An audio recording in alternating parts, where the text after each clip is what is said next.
So, buon pomeriggio a tutti e buona giornata ad Alessandro. E continuo in inglese. So, Alessandro Vespignani is a professor at the Northeastern University. He is actually, I've always forgot, a Sternberg Family Distinguished University Professor. And he's also director of the Network Science Institute, and has been working for many years on realistic and data-driven computational modeling of biological, social, and technological systems. He comes from a PhD in physics at the University in Rome, but then he moved after some postdoc to Indiana University and then to Northeastern University. I think he's one of the main experts in the world in the field of epidemic modeling. And so he's been working closely with CDC and WHO. So I think it's really a great opportunity to have him at the seminar today. And so please, Alessandro, you can start. So thank you very much for the invitation. First of all, I'm truly happy to have this possibility to engage with you and all the members and people attending this talk. I will now share my screen so that I can go into presentation mode. And please, if you can confirm you see my screen. Perfect. Thank you. So as Andrea was mentioning, I will try to give you a broad perspective of network epidemiology, computational epidemiology during COVID-19, what has been the kind of response that we have done. And my talk, I really want to immediately be, in a sense, humble and communicate to everybody that what I will show is the work of really a large number of people since COVID-19 started in 2 years ago. At this point, we generated a team that actually goes well beyond my research team and the university, but involves a lot of research centers and collaboration across the world, including Italy, including people in Trento through the FBK Foundation, but London, China, and even private companies that have been essential for us to access some of the data that we use during these past times. To tell you a little bit about my team we did start working with a strong focus on the spreading of emerging I'm sorry, on emerging infectious diseases at this point almost 20 years ago, and we developed some computational tools for the analysis of large-scale spreading of infectious diseases. We also worked on way to integrate in real time data coming from different proxy and novel digital data streams, and we have been part of the CDC modeling network teams, collaborated with the NIH, the WHO, and naturally when COVID-19 started in January 2020, we have been collaborating with them on many aspects that goes from modeling for parameter estimations down to the level of forecast and projections. Let me so where does it start? Why computational epidemiology? Well, the first thing is data. There has been a lot of of mathematical epidemiology, and we know that mathematical epidemiology has a long history and tradition that dates back hundreds of years in a sense. But translating those models in something that becomes more actionable, as we say, we needed data. And in the last 20 years, there have been a revolution in that area. So first of all, the genome sequencing and the analysis that we can do for pathogens, the construction of phylogenetic trees, they provide us at this point, almost in real time, as we are seeing nowadays with Omicron, an understanding of what happens to viral evolution, to the spreading across geographical areas of pathogens, and so on and so forth. Mobility, human mobility is a key element of our understanding of epidemic, and now we access not just large-scale databases like, for instance, the one concerning long-range distance and international aviation and transportation, but also the very microscopic level of our whereabouts through mobile devices, traces, and other way to locate individuals. The same is for population data. We have really unprecedented level of capillary details about the population structure, and all the socio-demographic data that characterize populations in a way that is really unprecedented. Just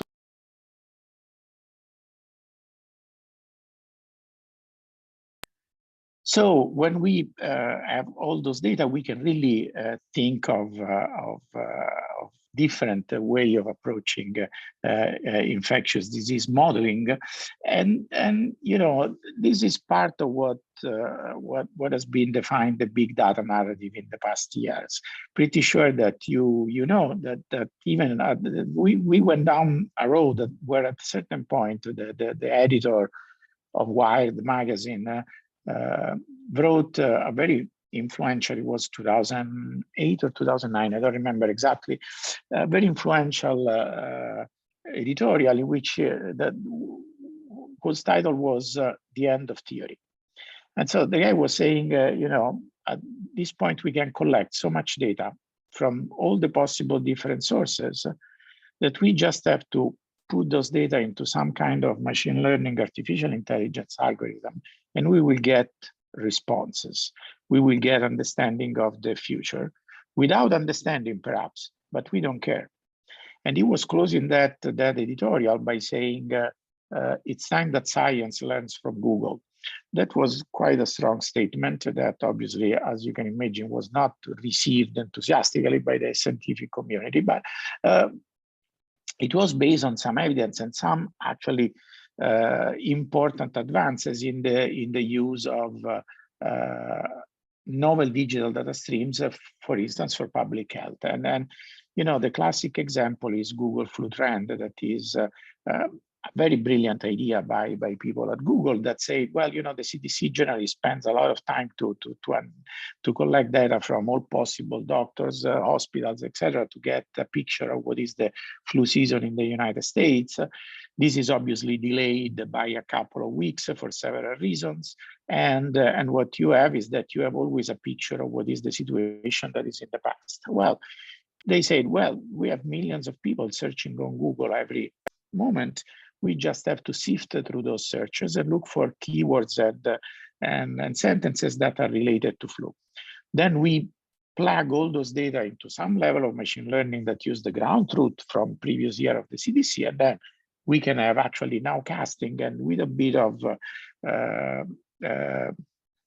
help from machine learning, also forecasting for what is the seasonal flu in the US.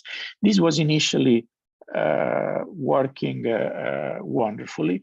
Unfortunately, it started to have hiccups here and there, and then at a certain point, it was really not working well for several reasons.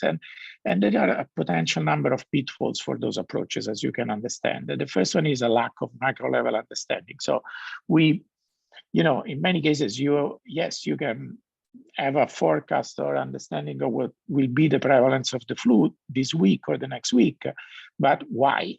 You know, you want to have instead the causal inference, you want to have microscopic processes, you want to understand if it's because there is a lot of vaccine or a non-working vaccine that we have a season of a certain kind, what is the strain, and so on and so forth. The other issues is intrinsic biases and data incompleteness. Well, We use digital media in a way that is different from the real world. And also digital media are alive. You know, Google search changed. At a certain point, they started to suggest we can type a few words and we get suggestion of what we are searching. This introduces bias. And so those algorithms are constantly changing and create additional problems that should be analyzed case by case. The other issue is that, you know, one of the assumptions with this kind of approach is that more data generally generates better modeling. And this is also not true for public health in many cases. Data from 10 years ago about the public health systems might not be as useful to understand the public health systems of today. And for likely enough, the public health systems across the world changes very rapidly. And then there are a few other more deep theoretical reasons. I always suggest the reading of this piece on philosophy of technology by Eugene Vulpiani that basically goes warning what is the problem of doing a prediction in high-dimensional systems because of the Poincaré recurrence theorem, and that we have to be very careful in what kind of dimensional projection we do, et cetera, et cetera, et cetera. So, you know, this is all to say not that, you know, those new approaches and technologies are not good. Actually, Google Flu Trend was a success even if it now is discontinued, in the sense that it was the first idea in which we could use a surrogate signal and to train algorithm in public health. And that's obviously for sure very important. It also opened the path to the users of a huge number of other signals that goes from Twitter to wearable devices, digital traces, and so on and so forth. So really, actually, this data can be combined in a very smart way. And now there are algorithms that really, by using artificial intelligence and machine learning, can do nowcasting and forecasting on the short time window in a very accurate way, often better than mechanistic models because they can understand, I will try to get to this point, a few pathologies of the signals that we analyze that cannot be explicitly introduced in mechanistic models or epidemiological models. Well, there is an issue, however, these approaches, can be very stable with the flu or seasonal flu, all situations in which have a lot of data. It's more problematic to put that right away at work in situations like COVID-19, where initially there are no training data. Reporting is very, very volatile because of many reasons, ranging from different regime in testing, even the case definition, etc. A lot of heterogeneous timelines. We all know that's reported today are deaths happened perhaps 1 or 2 weeks ago. Cases have another kind of delay, hospitalizations another one, and so on and so forth. Also, the proxies that in many cases are used have been completely overwhelmed by the level of intervention and mitigations effort that have been implemented for COVID-19. So no model has ever been trained or understood or contemplated a full lockdown as we see in many places in March 2020. And so, you know, there are many, many things that should be considered. And this is why, you know, what we always advocate is for, yes, generate actionable modeling, but with new data. This new data might be big or small, the classic public health data sets, as well as novel digital data streams, and as well modeling should be, how to say, take advantage of all possible approaches. Could be mechanistic, could be machine learning, however, we want interpretability. That's is extremely important. We want a theoretical understanding. So I'm from time to time, I say, you know, that article, that editorial was mentioned, the theory is dead. And then what I say is the theory is dead, the long-lived theory, because then we really need theory to understand initial condition, prediction limits, all the effects, you know, really going from a time series to something that is like we have in modern weather forecast. So why a lot of, how to say, mathematics, physics, and contributes to computational epidemiology? Well, this is very simple and very likely obvious to all of you, and always how to say, I apologize in advance for this audience if some of these slides might be, how to say, redundant as given the audience, but I think it's helpful to think of epidemic processes like large scale reaction diffusion processes. So basically what we have is that we, the individuals, are like particles that, however, do not follow a random path in their mobilities. The mobility flows that describe our whereabouts are based on, must be based on data that goes from our commuting patterns to the long international travel patterns, and many other things that depends on age and other characteristics of individuals.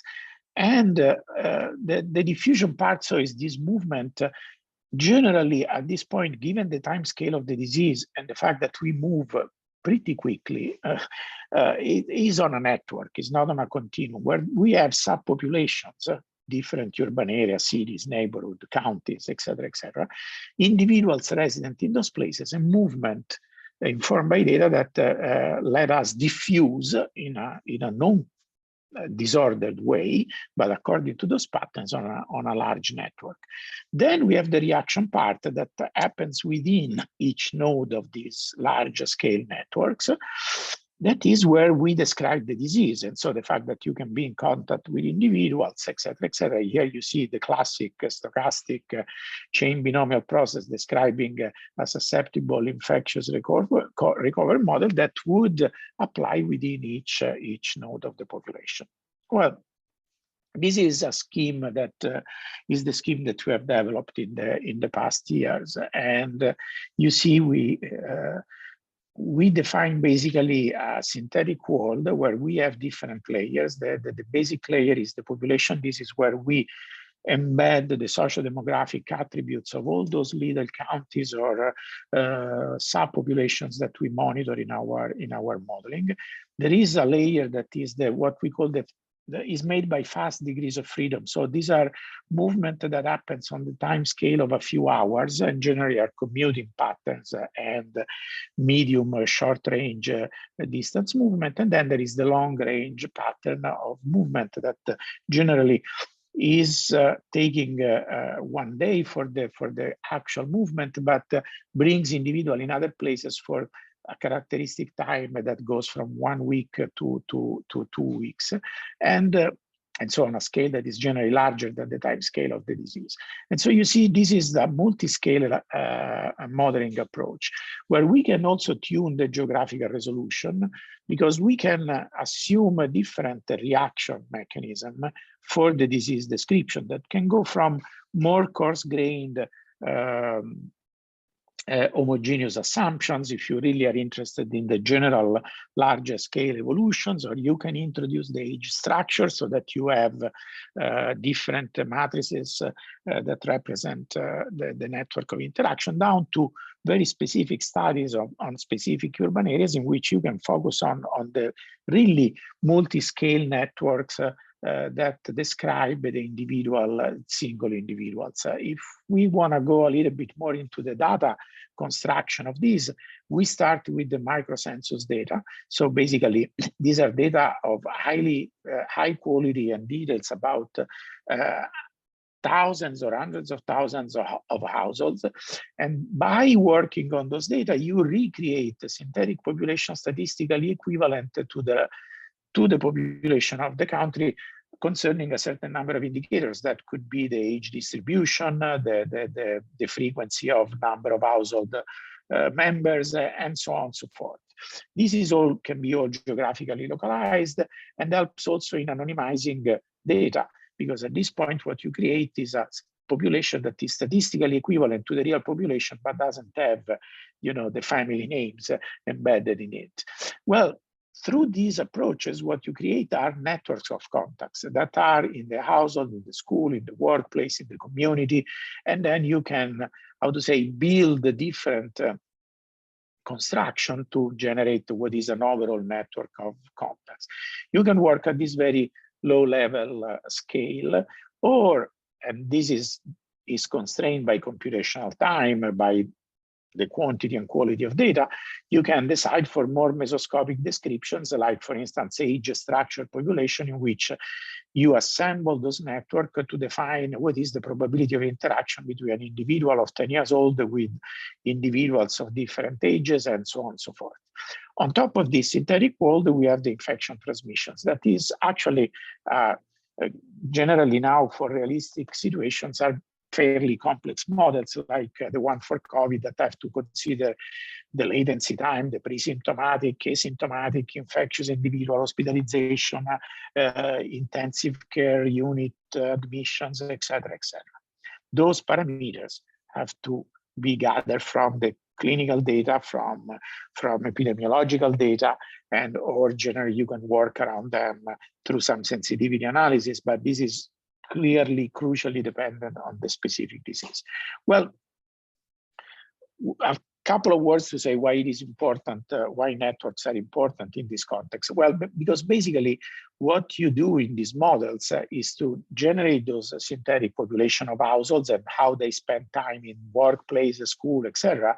And then you make a bipartite projection of individuals and location and the time that they share in those locations.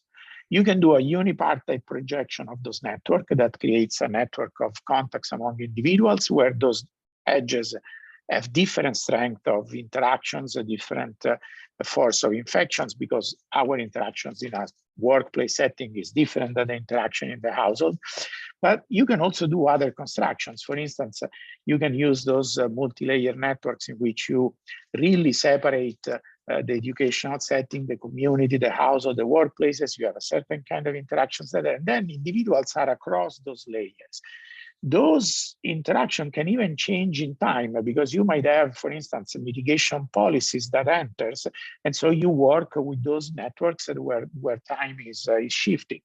In other cases, you might want to work with representation where the layers of the network are the age of individuals, so that you have those. You take care of the importance of contact across different ages. This is, for instance, is a very important aspect in COVID-19, because the disease has such a disproportionate impact across the different age brackets that actually characterizing the population in terms of age is extremely important. And so you see, these are constructions that are underlying those models, depending on the scale at which you're working. Well, in the last 2 years, everybody talked about models in terms of forecast. And so I want to spend really a couple of minutes just to say that, a few minutes to say that models is really much more than forecast. And not in the sense of theoretical or academic work. Really, they provide information like situational awareness, and I will give you example for that. When you are in lack of data, intervention planning, epidemiological explanations. If you want to understand what is the impact of a certain pre-symptomatic level of transmission, you need to use models. And then structured reasoning, all the counterfactuals that we always use and can do in models that we cannot do and carry out in reality. Here I just put some papers from our collaborations. For instance, we did the counterfactual to estimate the effect of eviction moratoria in the US. That's something important, or to understand, the impact of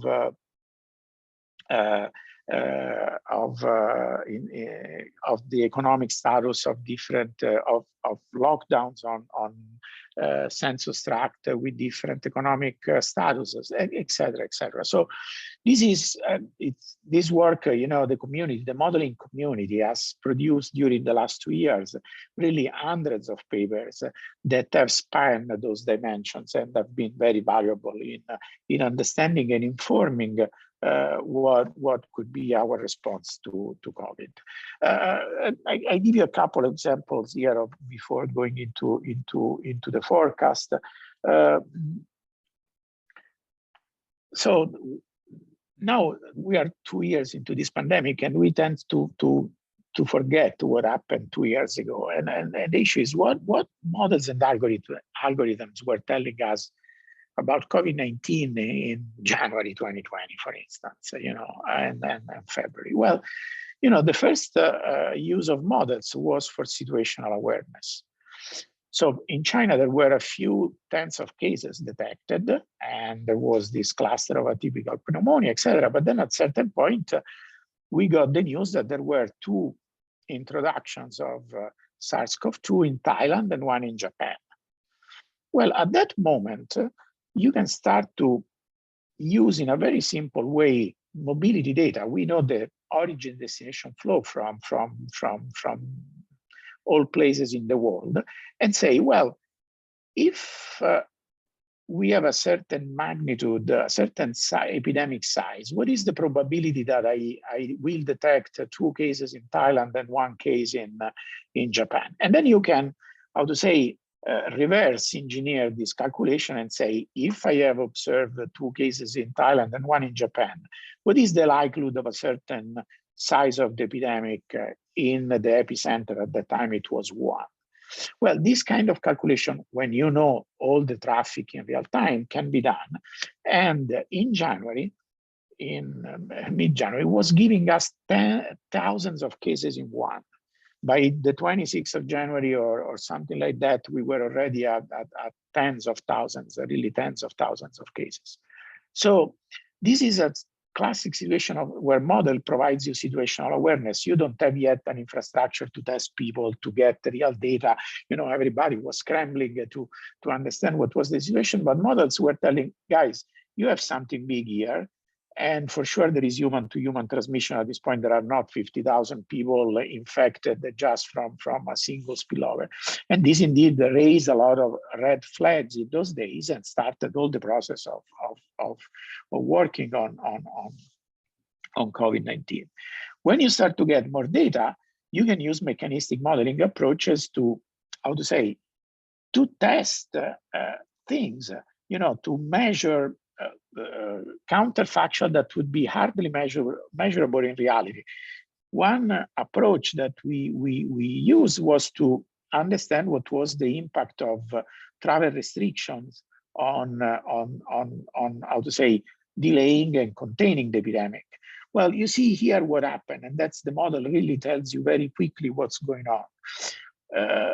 Wuhan was the major contributor for introductions of COVID across the world. But when you do a full ban on Wuhan, what happens is that there are cases across other places in China, and they start to become the contributor to the infection in other places. And then you can do the travel restriction to China, but you're always a little bit late in this chase. And what you do is that at that point, actually the epidemic was already spreading in many other places with what we call cryptic transmission that was not detected. No country had really massive testing capabilities at that time, and the only testing was based on travel history to and from China. And so cases were traveling undetected, and the modeling was telling that, yes, you can do travel restriction. They will reduce the introduction of cases by a large number, even 70–80% of the cases are not entering if you do those travel restrictions or bans. But you have enough cases generally when you detect local transmission that then the things is already in a sense out of the box. So you get to buy time with travel restrictions, but then you have to use that time. Indeed, this is a little bit what was not done during end of January, February, early March in some cases. So this is what we call what models can tell you about the cryptic transmission of SARS. Because at that point, the model can really tell you, well, these are the cases and how they are spreading. Actually, there were no mitigation. So in a sense, it's even a situation that is, I don't want to say that is a walk in the park, but as many less problems than what is simulating things where you start to have all the possible mitigation measures introduced in the countries. And you see that in Europe and United States, there were just a handful of cases detected. The handful generally coming cases from China, while there were at certain point by February 20, thousands of transmissions in both Europe and US. You don't see those because we know this is a disease that you need large numbers to see the impact on the hospitals, but actually, there were a lot of cryptic transmission. And this was what allowed models to say that basically in February, look, we have a global pandemic at a moment in which everybody was hopeful that China was containing, there were no cases detected in the other places. Models were telling, no, guys, this is just because we are not detecting cases, but the pandemic is there and with really very, very high confidence. Indeed, if you look at cryptic transmissions, this is the posterior distribution of when is the probability of going above 10 cases per day. You see that this distribution is peaked around end of January and then goes across, depending on the connectivity of each country and state in the US, into several different streams until early March. This is a distribution that is telling you that the probability is small initially, then becomes larger and larger, and then becomes smaller and smaller because actually all the states and countries at that point have surpassed the 10 cases per day, and so the probability that you will reach that threshold is getting smaller and smaller. And so you see, basically, this is when is the mass of the timing for the starting of the local transmission. And another thing that is interesting to say is that indeed, we were all focusing on China, while actually most of the introductions were coming from other areas. And what is really striking, most of the introduction was domestic. So the introduction in the United States were from the other places in the United States, and in Europe from other places in Europe. So Italy, United Kingdom, Germany, France started to generate more and more cases. And that generated cases that were circulating, and basically it was domestic circulation and generation of introduction of different SARS-CoV-2 infections. Then you can start to use the model to look at different mitigation measures. At that point, each state, each country becomes a story by itself. It depends how the healthcare system reacted, what kind of mitigation were put in place, and so on and so forth. And so at that point, you really need to zoom in into the specific of each country. And this is an analysis that we did across Europe and United States for the first wave. And you see that the attack rate of the first wave was extremely different. This is on a logarithmic scale in Europe, and goes from a few point percentage to almost larger than 10% for some countries. And the IFR as well is changing, is depending on each country. And these are all estimated by the modeling approach. Below you see a comparison with actual serological data. This is things that now we cannot do. There are multiple waves, different strains, etc. So the modeling is getting more and more complex. Look, when we go into this, into the different countries, how things are different. Because you see that many countries had very little epidemics. They were very reactive. Others received cases later. And so they had the first wave that is very little, then they get into their seasonal good time, and then get the epidemic starting to raise in July, that is winter, for instance, in Argentina. And so there are many, many differences that at this point have to be considered really to understand what is the shape of the epidemic. And unfortunately, this is something that was very difficult to communicate in the media, where people were looking at the course of the epidemic by looking at the world number of cases or a specific region without understanding, yes, now it's summer, we had very heavy lockdown in Europe, so it's going better. Are you looking at Argentina, Mexico, other places where things instead are going in a very different directions? And this has always been a complex point in communication, that an epidemic, you cannot just understand through looking into your backyard, but you have really to look at it globally. So when we go to scenarios and forecast, these approaches, modeling is obviously the backbone of those. But we need, and here there is another point in communication that has been always miscommunicated and misunderstood in public media, etc.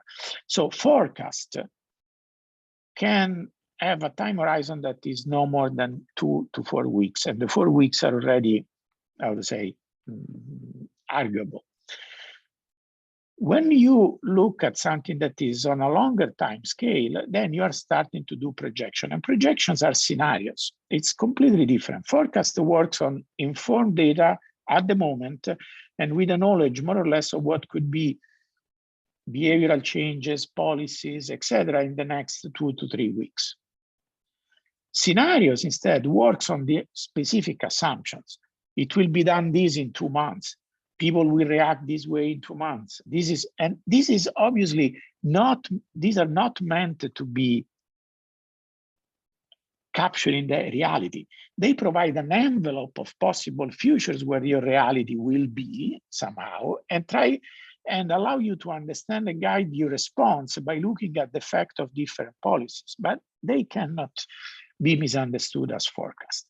What is the problem of forecast and uncertainty in all those, both in scenarios and modeling, is that actually whatever you do, you will use modeling assumptions. Each model has certain modeling assumptions, the scale, the mechanism, the mechanistic framing of the disease, etc. Then there are initial conditions and parameter uncertainties. So you always have a kind of prior on those parameters, but you have uncertainty.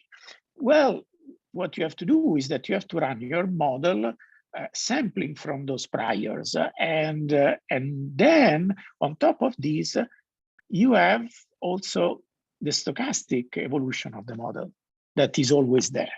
And so you generate millions of those trajectory, and then you try to constrain trajectory against the evidence through calibration methods. Our approach, for instance, is to use approximate Bayesian computation, but there are infinite technical approaches that you can do, trying to squeeze, in a sense, to take out the trajectory that really you see are not compatible with the evidence. But anyway, at the end, you will generate a cone of uncertainty of all the trajectories that are compatible with your evidence and the noise on the evidence that you have, the uncertainty on the evidence itself. And so you have to aggregate that and generate probability. And this is another point that is always poorly miscommunicated. Models for forecast and projection have always to communicate a range of uncertainty, an envelope. The point prediction, the median value, is in many cases just not meaningful in a way. And this is almost impossible in the public debate. Scenario analysis. Well, here again, scenario analysis are not forecasts. I want to emphasize this point. But also the other things is that what we do is to generate portfolio of scenarios. And this portfolio always goes from the worst case scenario that is generally what we call the unmitigated scenario. The epidemic is left evolve unchecked. And then we add in a layer way interventions and possible mitigation measures. Why we do the worst case scenario? The worst case scenario is a kind of benchmark, is where you evaluate the effectiveness and efficacy of different interventions. How much you improve with respect to that scenario. The worst case scenario is the scenario that by definition will not be happening in the real world, because it's the scenario that we will do something, unless even the worst case scenario is a mild scenario. This is, nobody remembers in many cases the 2009 H1N1 pandemic, flu pandemic. Well, in those cases, nobody did lockdowns or anything else, because actually even the worst case scenarios were manageable in a way. No? So the worst case scenario is, first of all, the kind of general risk assessment saying, okay, things are going to be bad, we need to do something. It will not happen. well, this has been the nightmare of communication, because as you know, everybody instead jumps always on that worst case scenario that is discussed in every task force or group, working group room as, okay, this is just to see what would be, then we will do other things. It's not the future, but it's very, very, very difficult. Well, forecast.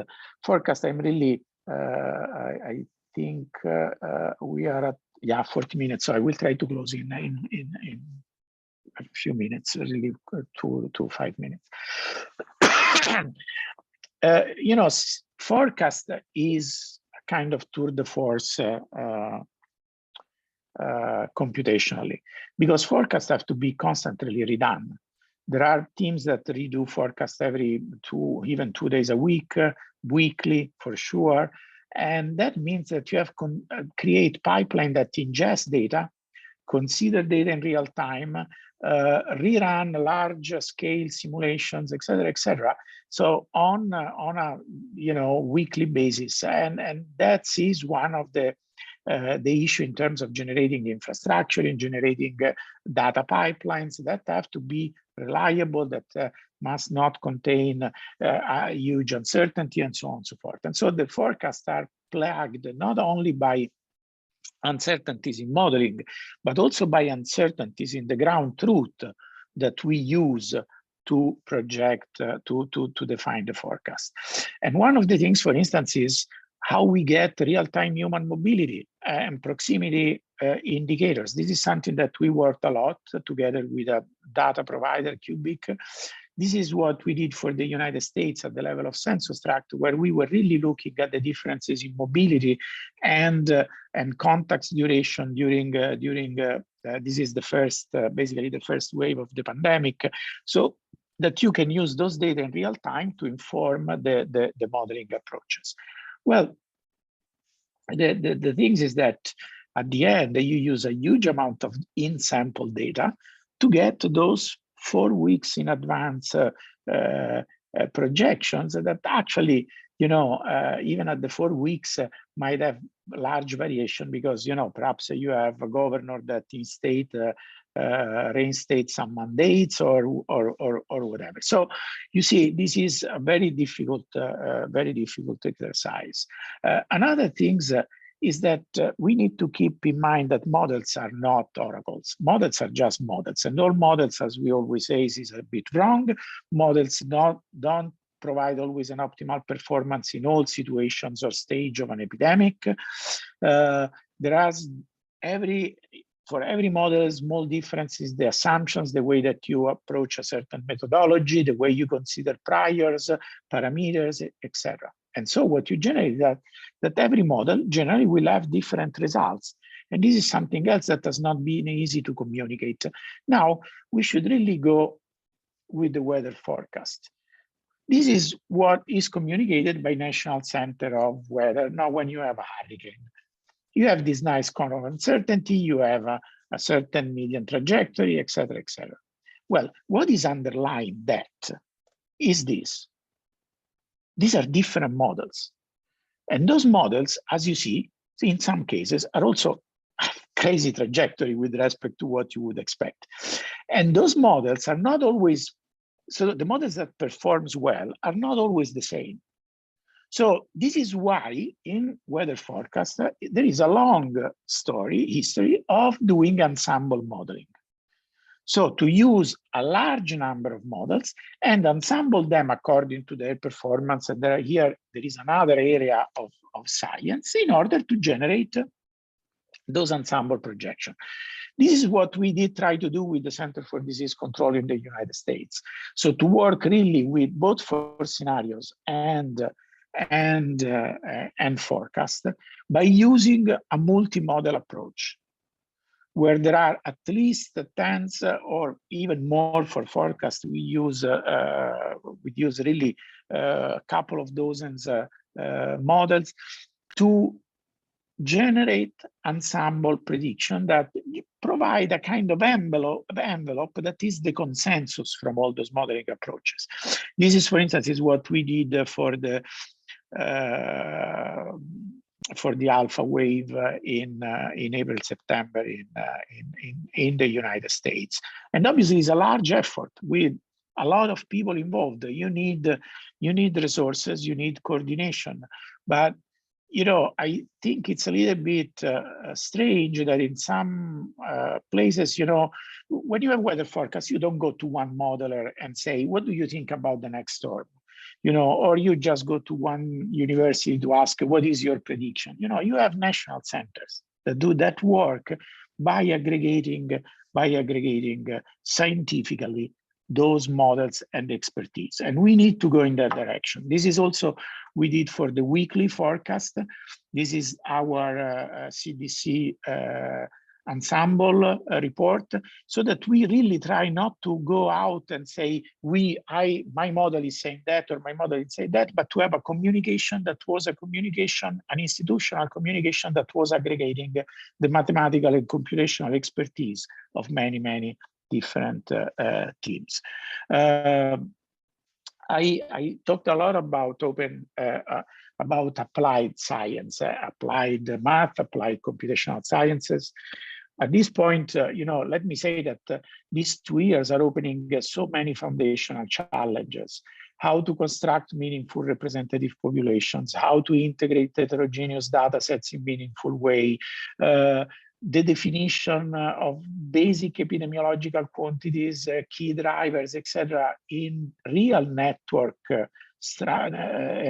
structured population is different from what we know from the mathematical theory of homogeneous assumptions, equations, etc. So really, we are opening a huge amount of foundational questions that we will have to tackle in the future. This is crucial.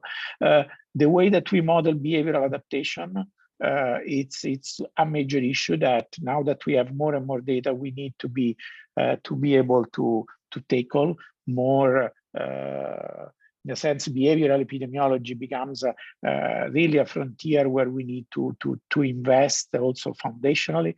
And then there is the point of combining artificial intelligence and mechanistic modeling approach that is really extremely important especially for the forecasting part, when you have not just to forecast what is the epidemic trajectory, you have also to forecast what is the stochasticity and all the problems of the ground truth signals, because an health state department might get a hiccup, there might be a problem with reporting, and so on and so forth. Artificial intelligence is very good at detecting those patterns, while some state might be, for instance, providing data later than others, and so on and so forth. All these artificial intelligence can figure it out, while the mechanistic models generally takes into account just the epidemiological information, and so really combining the two is combining the best of both worlds.